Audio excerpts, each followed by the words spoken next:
The Lord be with you. And with your spirit. A reading from the Holy Gospel according to Saint Luke.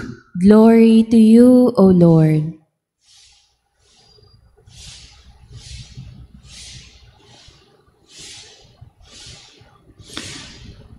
When the time arrived for Elizabeth to have her child, she gave birth to a son.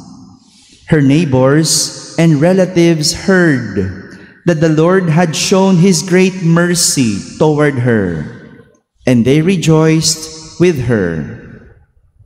When they came on the 8th day to circumcise the child, they were going to call him Zechariah after his father.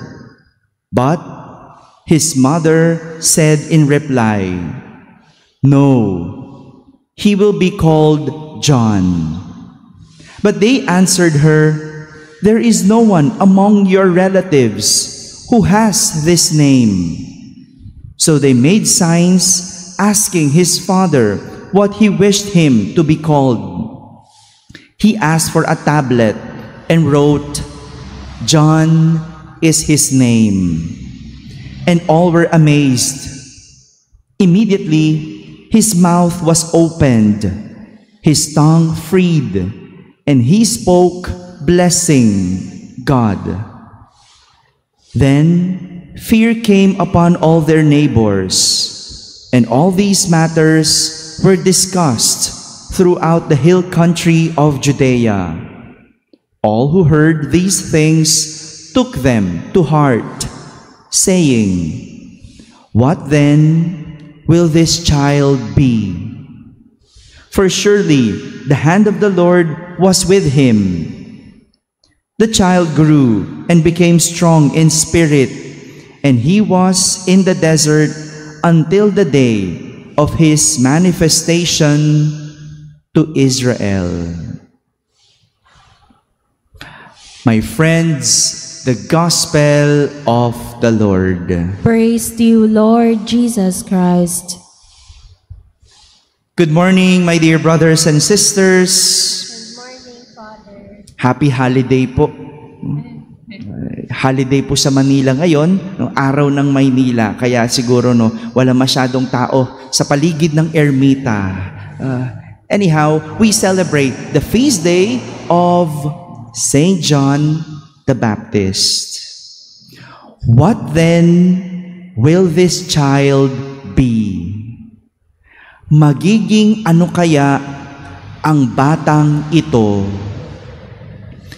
Ito yung naging tanong ng mga tao sa pagsilang ni Juan Bautista. Magiging ano kaya ang batang ito? Alam naman ng lahat na isang milagro ang kapanganakan ni Juan, dahil bukod sa matatanda na ang kanyang mga magulang, ang kanyang ina ay isang baog. Milagro. Paanong isang bata isisilang ng matatandang magulang at baog pa ang kanyang ina? Talagang mapapaisip ka kung magiging ano kaya ang batang ito?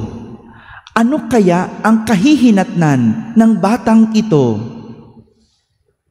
Wala naman talaga na nakakaalam kung ano ang mangyayari o kung ano ang kahihinatnan ng isang sanggol sa kanyang paglaki.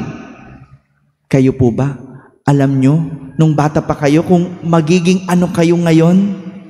Hello? Milagro, ano po? Mapapasabi ka na lang talaga, milagro. Kung ano ka man ngayon, milagro. Kaya walang makakapagsabi kung ano ang magiging kinabukasan ng isang bata. Pero isa lang ang pinapakita ng kapanganakan ni Juan. Bagamat hindi natin pinili ang ating mga magulang, hindi natin ginusto ang ating nakagisnan, meron tayong kapasidad na mamili sa buhay. We all have a choice in life. May iba sa atin, marahil, sinusumpa ang klase ng kanyang buhay. Mahirap, magulo, hiwalay ang magulang, pabayang ama, pariwarang kapatid, ulila o pinaampon, at kung ano-ano pang malulungkot na kwento ng ating buhay. Totoo, hindi natin pinili ang mga ito. At siguro, kung makakapamili lang tayo, walang pipili sa mahirap at magulo.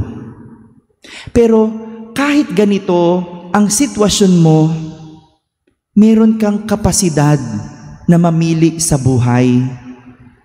Hindi mo kasalanan na naghiwalay ang iyong magulang, pero pwede kang hindi magrebelde. Hindi mo kagagawan kung bakit mahirap ang iyong buhay, pero kasalanan mo kung mananatili kang mahirap hanggang huli. Wala kang kinalaman sa kapabayaan ng iyong ama, pero kapabayaan mo kung wala kang mararating sa buhay. Hindi mo pinili ang iyong kapatid, pero pwede mong piliin kung anong klaseng buhay ang nais mo.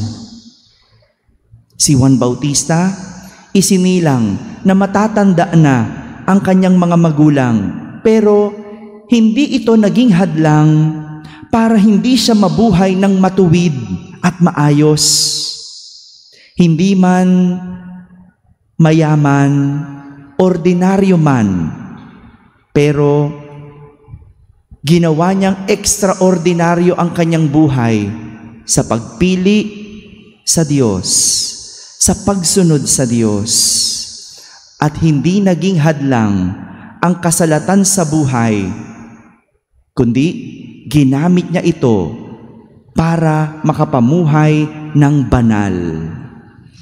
Yung iba sa atin, pag mahirap, katwiran yan para hindi maging maganda ang buhay. Si Juan, piniling maging mahirap, piniling maging payak ang buhay para makapamuhay ng mabuti at banal.